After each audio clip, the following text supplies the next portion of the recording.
Okay, here we go. 21 to 30.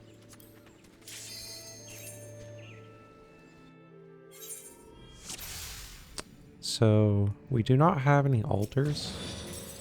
And the only reason why that's noticeable notable rather, is we generally want to use our altars here for really nice XP gain. So on this set in particular, the mimics are going to give you a lot of XP relative to other enemies. The only thing I will add to that is if you do happen to use altars here, if you have them, is found the exit.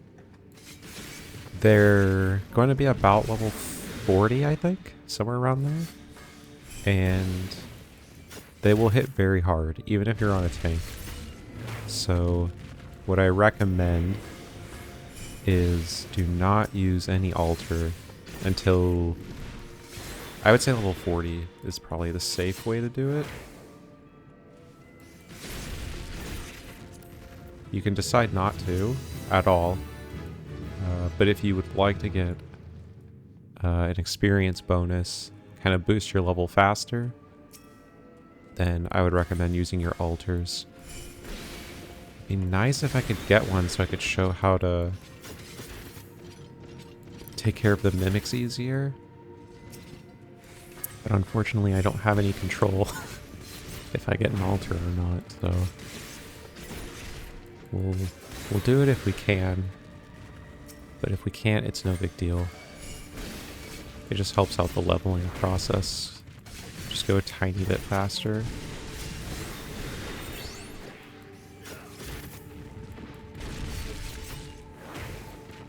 This is a fairly big floor, which is good for us.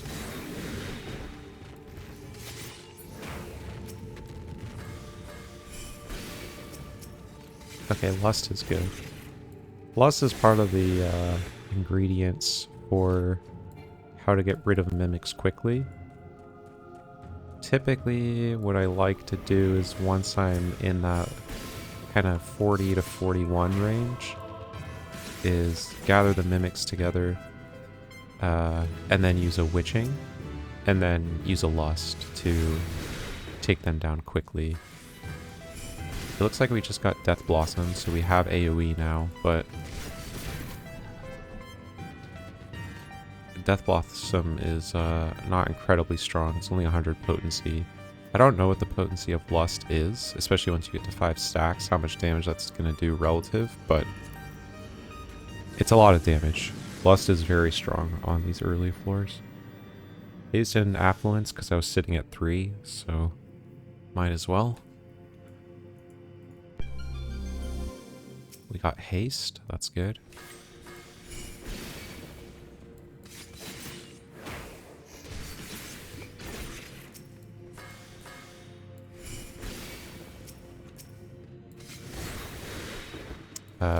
We have around a third fortune now, which means I'll probably use it on the next floor instead of this one. Even though this seems like it's a sufficiently big floor to warrant using a fortune, it's just that I'm already one room into it, so I figure let's just use it on the next floor.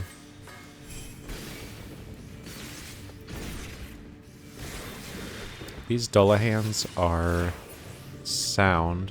Can prove that here. If you go and walk, it won't trigger them. So if you're just trying not to fight stuff, you can avoid them. But like I've said previously, I recommend fighting everything in your path until you hit level 60. So this part might feel like kind of a grind, but I do think it's worth it.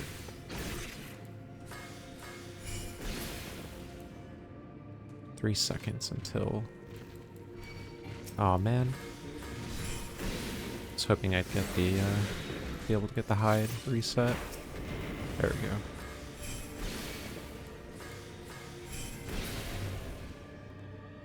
And just like kind of half of a melee, half of a ranged as well, so you can explore and deal damage at the same time.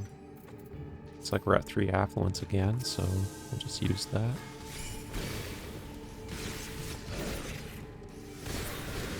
I'm going to use the intuition just so that I have 3. Because sometimes it can be distracting to see a gold chest on the floor and you don't remember if you checked it or not. So typically I like to get rid of intuitions so that doesn't happen to me. Safety's okay. Looks like there's another chest. So here's a little trick. Oh nice, we got our first Pomander of Rage. I'll talk about that when we get to it. Probably won't be using it for a bit. Hey, we got an altar. That's great, actually. Now I can use one. So a little trick concerning affluence is if you get 2 chests in the same room, it typically means that the floor will be smaller instead of bigger. Because it looks like the way that affluence works is that it will just go through the rooms and start distributing the chests. So if you end up getting 2 chests in the starting room, it's like kind of suggesting probably that you'll have a smaller floor versus a bigger one. Not a guaranteed, and it's all relative, like it's small and what's big, but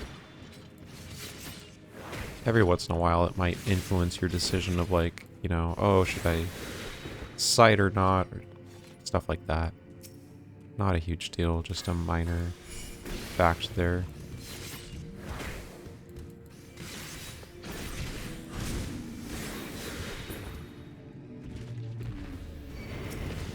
Okay, we got our first Mimic. I'll actually use Burst for that. Oh, I forgot Assassinate had an animation lock on it. It's been a while. That actually took me for a loop. So see right there, you can see, so we've got 16,000 experience off of a Mimic versus this enemy right here just gave us 4,600. So that's quite a big difference, and that's definitely why it's worth using Alteration. It's like killing 3 enemies in one. That only gave 2,400 XP, so you can definitely see how getting alterations can really influence this floor. Okay, so we are going to alter, and let's get rid of this intuition. Just so we don't have to worry about picking up any on the way. So we know there will be, okay, there's mimics. Great, and we got a lust. I'm also gonna sight this floor. Okay, so let me check real quick. So what I'm looking for are lurings. Now, my level's 41. I'm gonna do something here that you don't have to do. By no means required. You could just do, you could go one enemy at a time if you want. But if you feel like taking a little bit more of a, I don't know, a risk, then you can go ahead and do something like this, where we're going to pull all the enemies. I'm going to try to not get pox though. So I'm going to do this a little bit earlier than I'd like, but I'm going to witching here. Use a sustaining. Just see if we can get to the end. There's a luring. There's not. Okay. So what you're going to see here is that lust is very strong. So we only have 9 seconds left, but it's okay. We're going to do a ton of damage here. Lust is incredibly strong on these early floors. So this is a really quick way to level up. Again, don't feel like you have to do this. It can be risky if you're unfamiliar or uncomfortable with it, but if you have the palms for it and you feel like just taking a little bit of a speed boost in your leveling there and getting done with these floors a little bit faster, that's something I'd recommend doing. Any job can do it.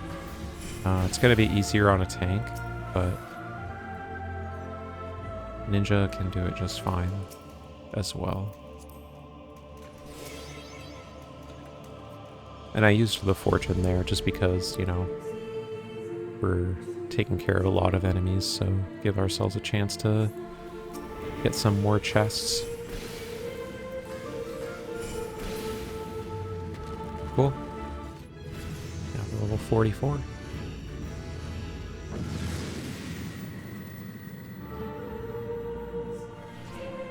Knockback. I'll just bring it up just so that you're aware. I think I'm gonna actually... Wait, this might be a 3-room. I guess I'll safety then. I was thinking about if I wanted to get lures or not, but... so knockback disabled is relevant in for a couple enemies. I don't think it's anything on this set, but what really matters for us is for the Pomander of Rage.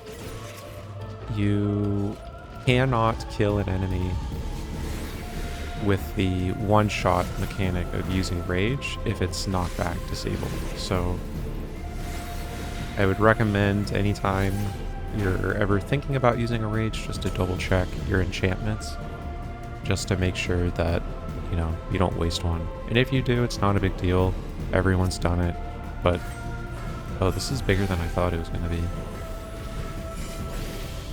It's definitely something that you want to avoid. Hitting something with Rage does actually do damage, but when it's knockback disabled, it will not, you know, one hit knock out the enemy, so you don't really want to use it for that purpose of trying to do damage with it. It's meant to be a one-hit kill. Oh hey, look at that. That must have been the respawn.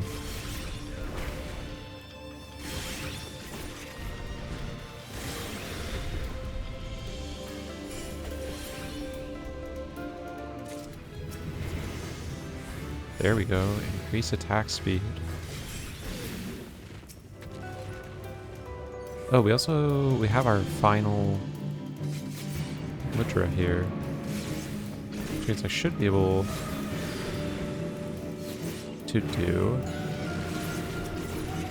Suiton, right? Yep. There's Trick Attack. Cool.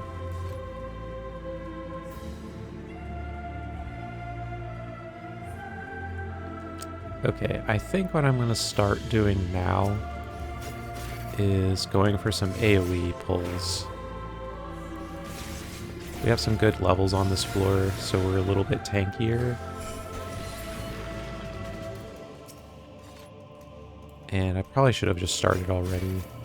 Again, this is something that you don't have to do. It's not required. Especially if you're kind of concerned about using your potions. You might not want to. But if you don't mind spending a few more potions to go a little bit faster, then, you know, you can use some AoE. I used Arm's Length there to slow down the enemies. It's a very good AoE tool. We will Affluence because we were sitting on 3. Should probably Fortune as well. On the next floor. Blind. Blind is very annoying. But what we're gonna do, because we have the palms, and it's nice to be lazy on these floors, so we don't make ourselves suffer. I'm gonna Sight, and a Fortune. We're basically gonna do the same thing that we did with the Mimics, but we're gonna do it with these enemies. So I'm going to grab as much as I can that I think is safe, which I think at this point could be the whole floor. We need to be mindful of the Spriggans because of their haste buff. The thing with the Skatines too is that they can put you to sleep. So if you're going to try to speed these up, you kind of either have to go one at a time, or you need to pull enough enemies to make sure that if a Skatine puts you asleep, that you automatically get woken up, because otherwise it can be pretty bad. But so we're just going to do the same thing we just did. Witching, Lust. I did leave this room, but the damage was starting to get a little high. There's no reason to take any risks here, so there we go. That's the floor. So I think what I'm going to do is check out this room, since me and Lust is more damage, and the main reason I did this is that Lust cannot miss. Rage cannot miss. Lust cannot miss. When we get Pomander of Rezo, that cannot miss either. So if you're like me and you're just trying to look for the best way to get out of a floor, then you can keep that in mind, that these transformation Pomanders are incapable of missing and blind. So it's kind of a way to get around that enchantment. And we got our Witching back. Very cool. And we got a respawn.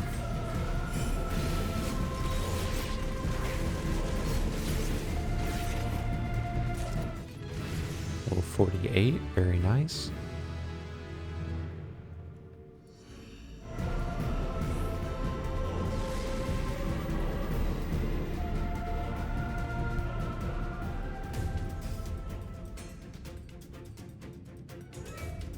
Okay, what do we have here? I think I'm going to Fortune again, because I'm sitting on 3. And we just got it back, so it's okay. I'm going to Steal, because we don't have Steal on, and we have 3, so perfect time to use it. We'll go for a little bit of an AoE here.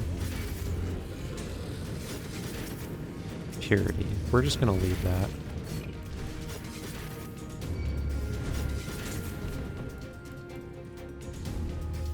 Sure to hug the walls, especially if you're doing AoE. If you don't want to AoE, still a good idea to hug the walls, but the consequences can be pretty bad if you decide to do these AoE pulls and then you hit a trap. So I should be able to survive this without using Witching. Bloodbath is really good.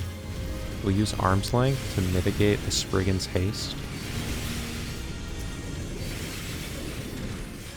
At least I think so. Maybe that's a spellcasting Spriggan. I might be confusing it. There's a lot of Spriggans in the game, but either way, Arm's Length works on the other enemies. Let me check the chests we got. We got a Flight.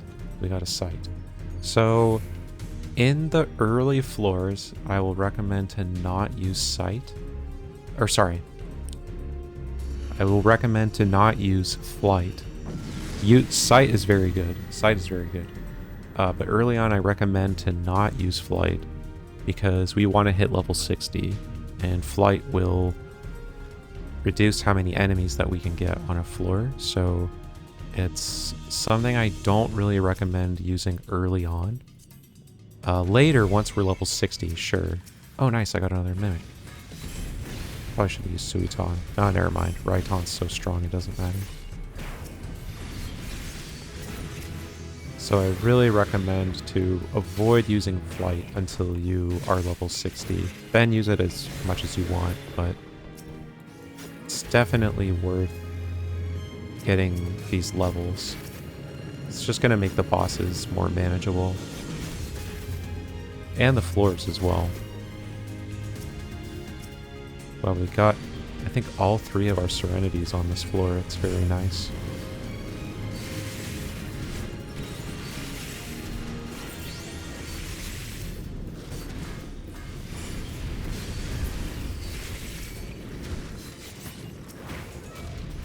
Okay, we'll check that bronze for a minute. after those enemies are dead. Nice, very cool. So I did make a mistake though. I technically should have used my Mudra reset before I checked, so I would have had 2 instead of 1, but not a big deal right now. Okay, and we only have 1 more floor. And my target for this boss is usually being just level 50 or above. And we only probably need to kill 1 more enemy to get there, so we don't really need to spend any time getting respawns here or anything to level up. We'll just kill every enemy here, definitely be level 50, and then we'll just go straight to the boss.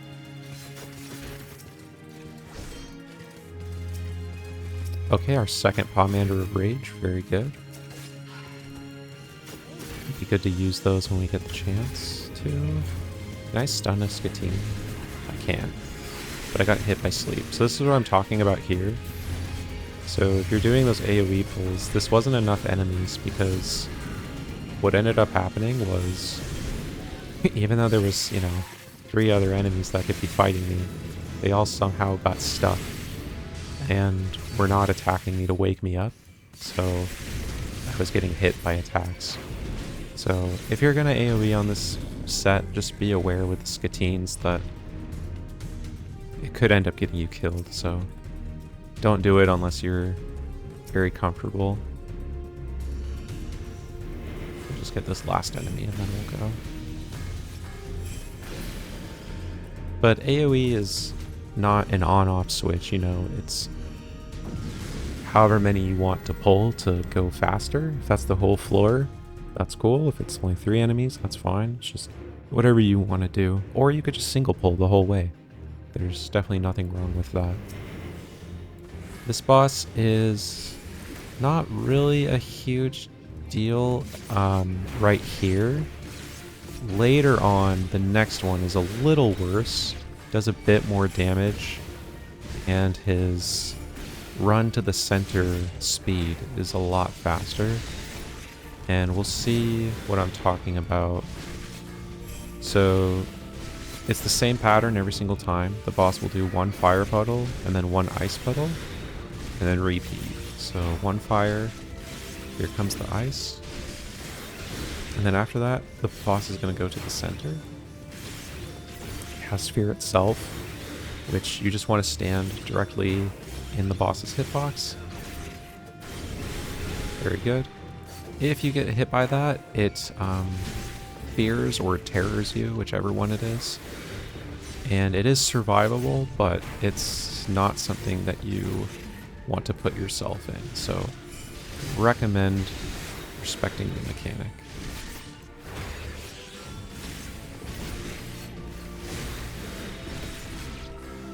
But we are at DPS, so this fight will be relatively quick. As you can see, I don't think I've used a sustaining potion for this entire fight. I've just been using my defensives. And that's with a steal, so not really spending sustaining potions yet to stay alive. You can if you want, but it's just a way to kind of illustrate that if you're just rotating defenses with steal and single pulling, you're going to be pretty good on your sustaining potion usage. So, alright, that was 21 to 30. I'll see you on the next one.